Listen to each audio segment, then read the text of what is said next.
Hello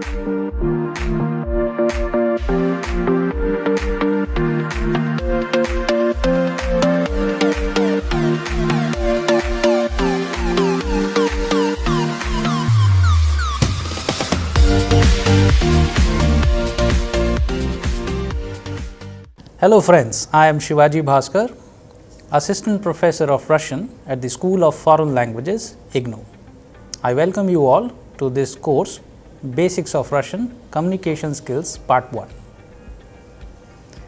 As you know that in the previous modules, we have discussed about the Russian alphabet, its origin and structure, and then we have discussed all 33 letters of the Russian alphabet.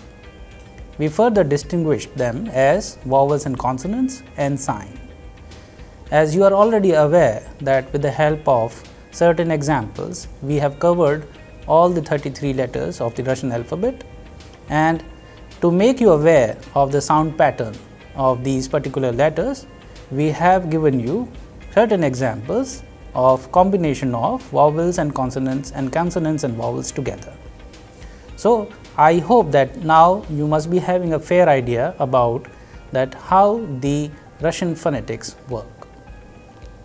Especially for the beginners, it is advisable that whenever we are talking about a certain new concept, I would like to recommend you all to note them down in your notebooks and practice all these concepts with your family and friends, because it would help you to learn the language, its basics with efficiency.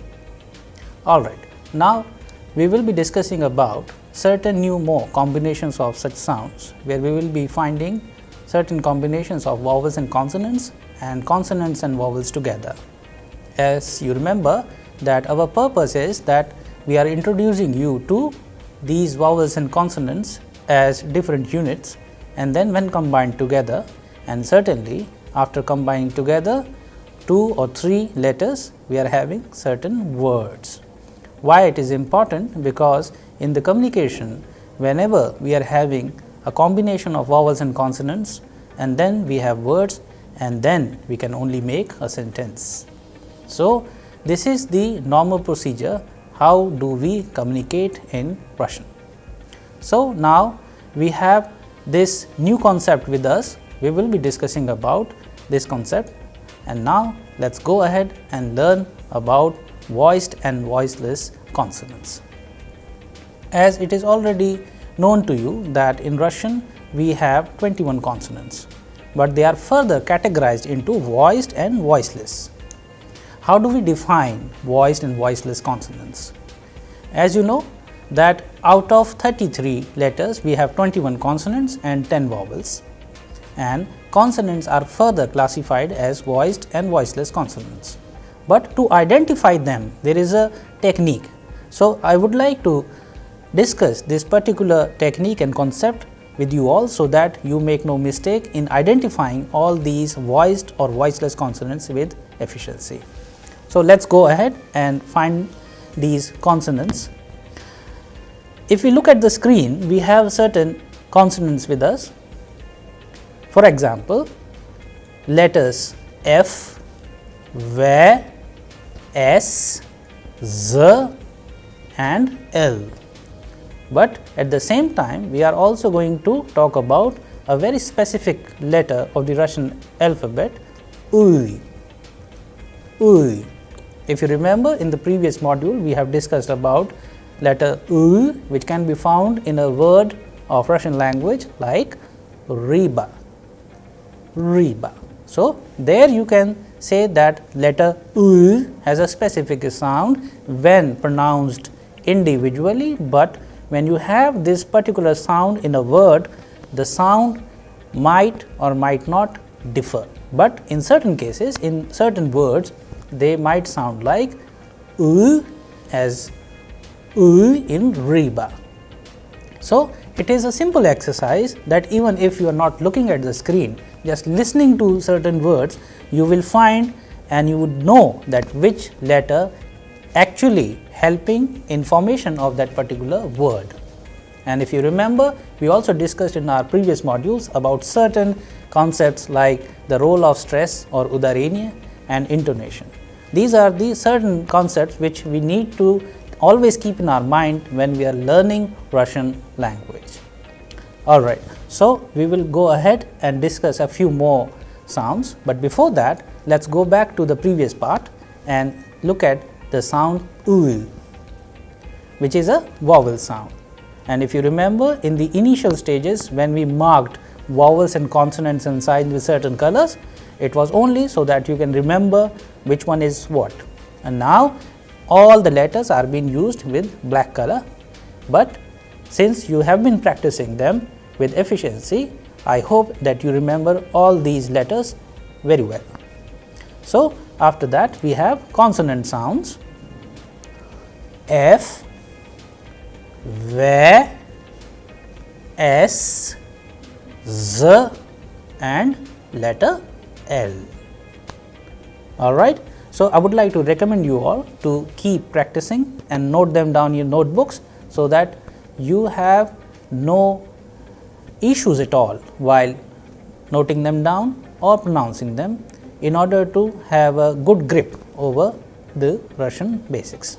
Alright, now let us go ahead, and now we will be discussing about certain combinations. As you already know that we are going to talk about combinations where we will have consonants and vowels, as well as vowels and consonants joined together, and we will pay attention to the specific sound. Alright, so I am going to start with fa, fo, fu. Now af, of, oof. Here you can see the sound or the pronunciation which I am doing. You have to exactly imitate and try to pronounce as you can see on the screen. Combining both the letters together, fa, fo, fu, the sound would like af, of, oof would definitely differ. That is the basic concept which we are learning and preparing you well in advance for such letters and maybe sentences where you will find certain different sounds like we have just did. Alright, now let us go ahead, and since we have been talking about that after doing certain exercises where we will have combination of vowels and consonants, consonants and vowels, we will have certain words also with us. So here you can see certain words like front, fourth, fabrica. So these are the words of the Russian language, and now we are pronouncing them, and as a concept that you already know that the udarение or the stress would also always be on the vowel. So in case of front, it has only one vowel, that is O, of course. So the udarenie or the stress is on O, that is why the sound of O is under stress, and I am pronouncing with higher pitch on O. For example, front, front, which means front. Fourth, fourth means fourth. And then you have a very specific example, fabrica, where you have multiple vowels, isn't it? So you have fabrica, there the stress is on first A, that is why it is under stress. The sound of first A is higher than the rest, so it is being pronounced as fabrica, which means factory. Alright, now let us go ahead and discuss a few more such words which is having the letters as well as these vowels and consonants combination. We are going to pronounce first, the first word is forma, forma, which means form. Then we have firma, firma, which means firm.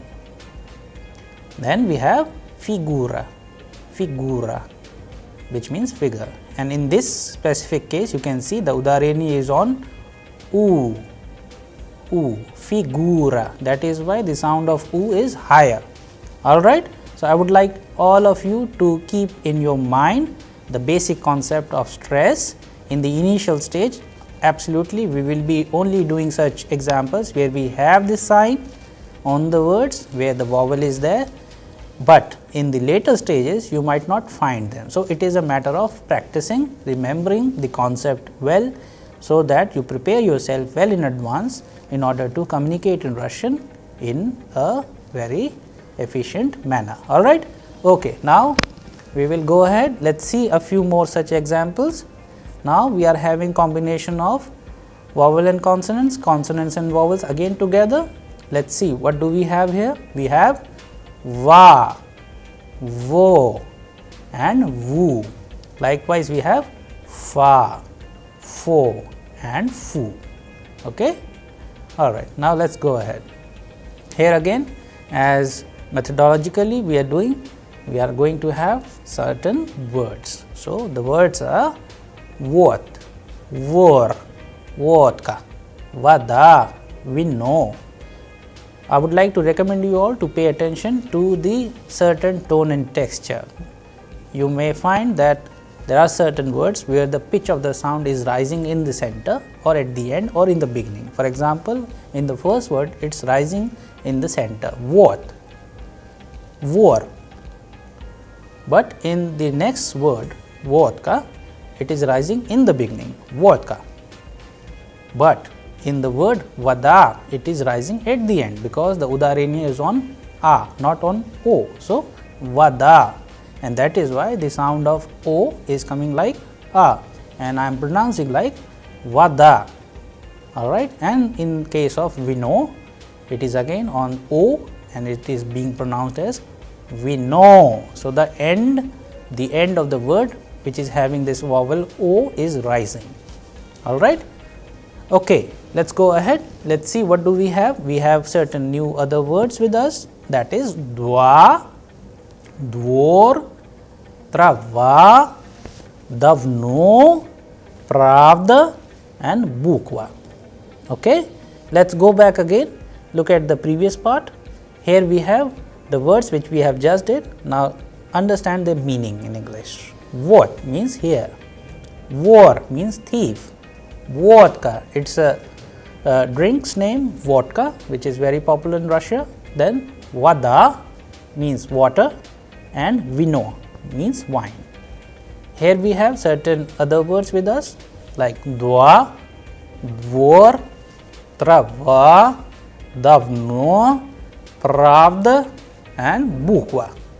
Let us understand their meaning in English. Dva means to, dvor means courtyard, trava means grass, davno means long ago, pravda means truth and bukva means letter of an alphabet. Okay. All right. Now, let us go ahead. Let us make some sentences now. If you remember, in the previous module, we have discussed about simple sentences, affirmative and interrogative. And if you remember, we also discussed about the sound pattern. When it is a simple sentence, the sound would be flat. If it is an interrogative, the sound at the end of the sentence would rise because we are asking a question. And if we are using affirmative with the, there would be a pause and then flat. Okay. So, let us do these sentences in the form of an exercise. We have the first sentence with us, papa y mama doma. Okay. If I am simply saying, if I am asking a question, then papa y mama doma. So, the sound at the end is rising because I am asking a question. Then affirmative, with the help of the, I am going to answer it, the, ani, davno, doma. So, after the, I am having a pause, and in place of papa and mama, we are together using ani, which means they, for papa and mama.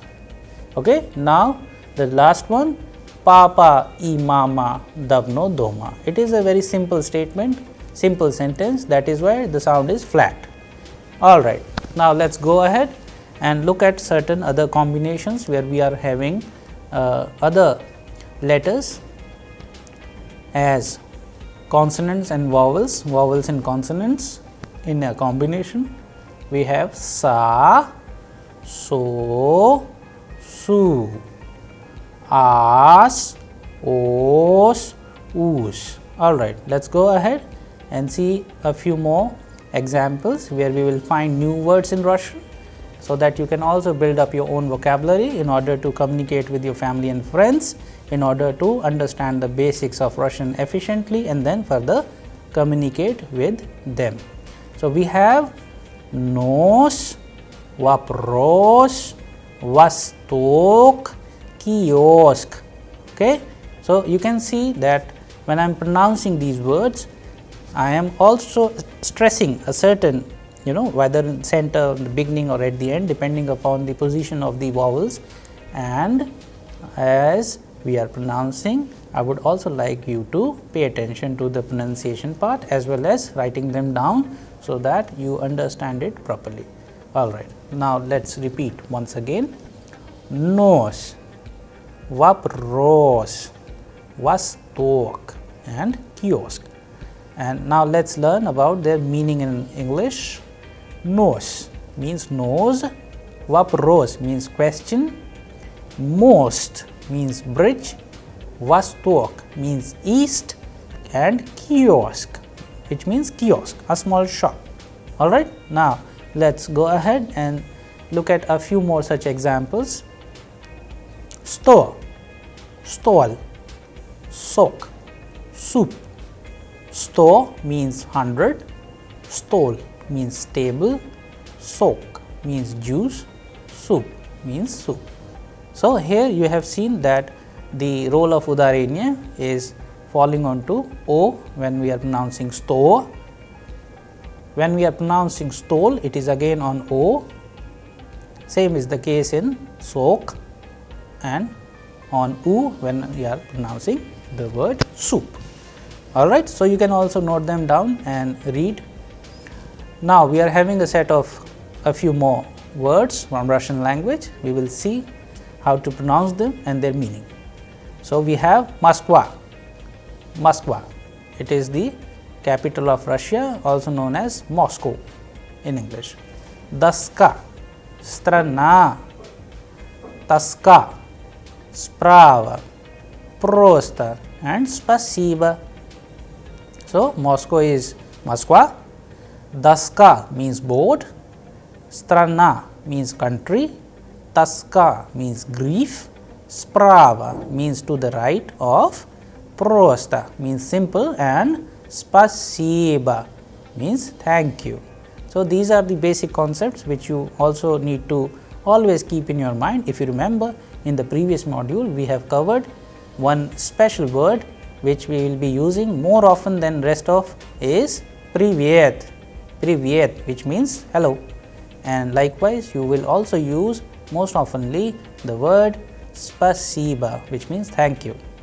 We will also be learning about greetings in Russian in our upcoming modules in details, but however the words are coming, so we will keep them learning and note them down in our notebooks, and we will discuss and communicate these letters, these words, these sentences with our family and friends in order to have a good grip over the basics of Russian language. All right.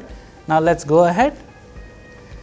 Here we have combination of certain other letters as consonants and vowels, and vowels and consonant. We have za, zo, and zu.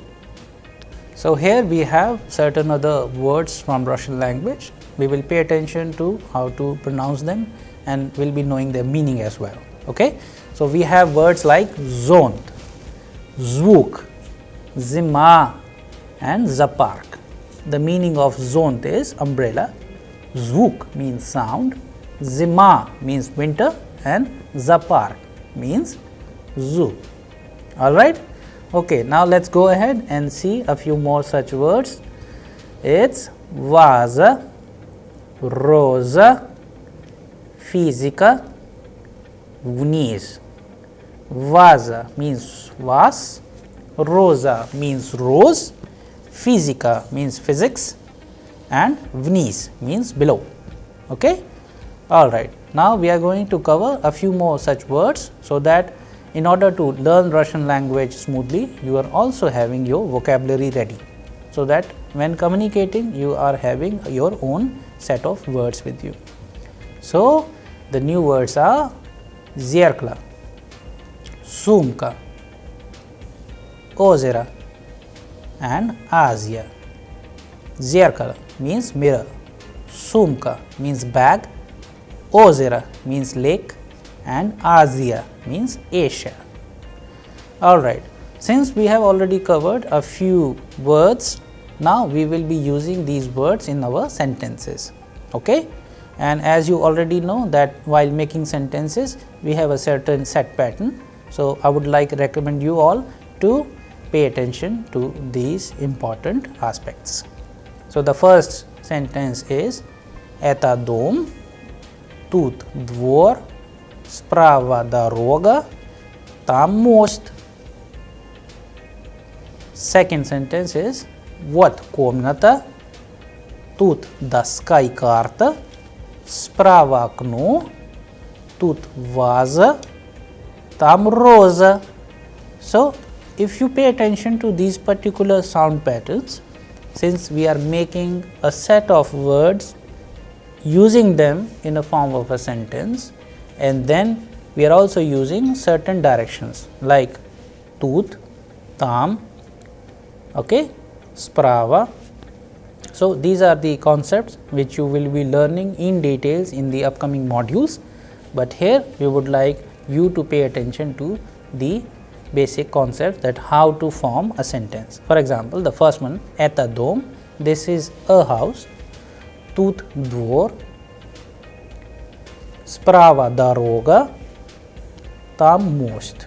Here we already know двор means courtyard, daroga means way, tam means most means bridge.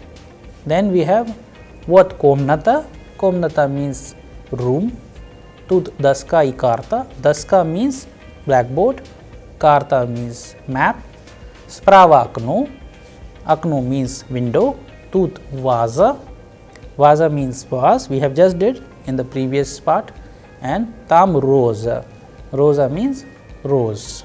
So, these are the words which you can combine together to make your own sentences. Here also you can see these sentences where we have used these words and making our own sentences. Alright, now let us go ahead. Let us look at this important part. The sentence is "Как вас зовут?" The person is asking a question, so the sound would go higher at the end. "Как вас зовут?" means what is your name. So, this is again a very oftenly used expression in Russian. You will be using it a lot. While asking somebody's name, we say "Как вас зовут?" What is your name? The person is answering Ivan, a very popular Russian name for males. "А как вас зовут?" and what is your name? Kumar. So, the Indian name Kumar.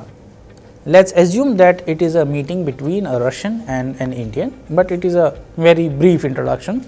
So, they are simply asking each other's name. "Как вас зовут?" What is your name?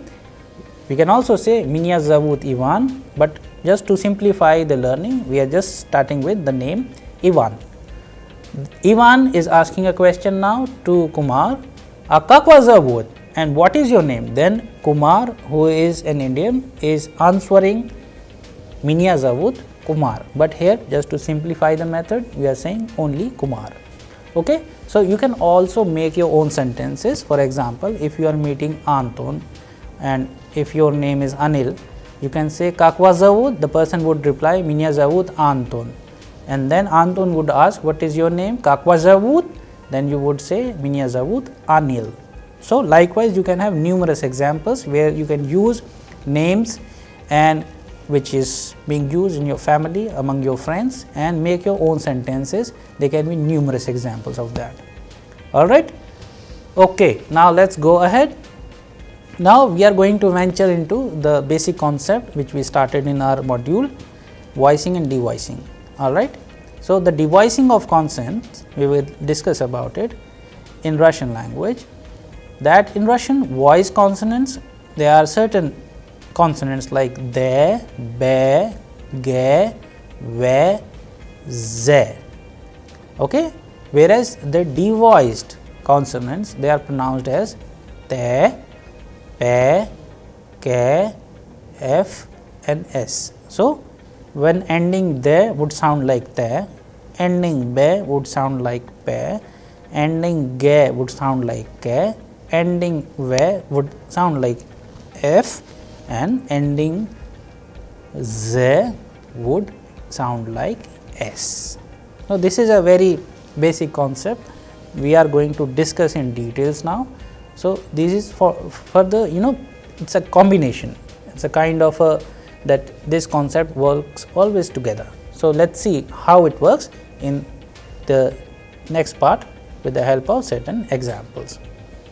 So, just to start with certain words and expressions, we are going to again have an exercise just to have a fair idea about it. All right. Okay. So, the is pronounced as the, de, te, be, pe, ge, ke, ve, f, z, s. Let us see how.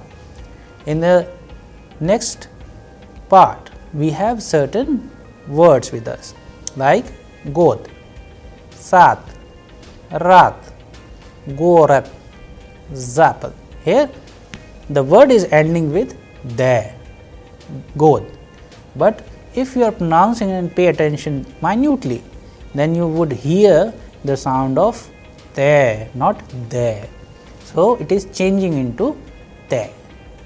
All right. Okay. So, likewise we have certain other examples with us, sad, rat, gorat, zapat. And now, let us learn about their meaning. God means ear, sad means garden, rat means happy, gorat means city, and zapat means west direction. All right. Here we have a few more such examples of voicing and devoicing. So, here we have the is changing into the in the first example, zavod, zavod means factory. Then again the is changing into the, narod means people, vrag. Here you will see that ge is changing into ke, vrag, the sound is of ke at the end. So, vrag. Likewise, in the word druk, again the sound of ge is changing into k. So, when I am listening this word, I am feeling that it is being ended with the letter k. However, while writing you have to keep on writing like that, but while conversing this concept would always be in your mind, and with certain practice you would see that you are having mastery over all these concepts, and it will eventually come into your speech. So, now we are going to discuss about the sound of be is changing into pe, zoop, zoop. Then the sound of ve changing into f, gatof, gatof. So, the sound of f is coming. Likewise, the sound of z is changing into s. How? Let us see. Raskas, raskas. So, these are the very minute sound structures which you need to pay attention, and with a lot of practice I am sure that you would master all these concept of voicing and devoicing of consonants. Okay? So, let us go ahead and look at certain examples. Here we have simple sentences with us. For example, like on gatov, on gatov. So, here the sound of f is higher at the end, on gatov. So, it is changing, and the answer is the on gatov, the on gatov. So, after the we are having a pause, and then we are saying on gatov, but the sound of ve is changing into f. All right. Anagatova, the anagatova. Here you see that there is no change, no change because of the gender as well. Anagatova, is she ready? The anagatova, yes, she is ready. So, let us see the meaning of these sentences. On gatov means is he ready? Then I am answering the on gatov, yes, he is ready. Then I am asking Anagatova, is she ready? Then I am answering Da Anagatova, yes, she is ready. So, we will be discussing about more such concepts in our next module. I hope you all enjoyed this module very much, but I would like to recommend you all to keep practicing and remember and keep these concepts in your mind. Thank you.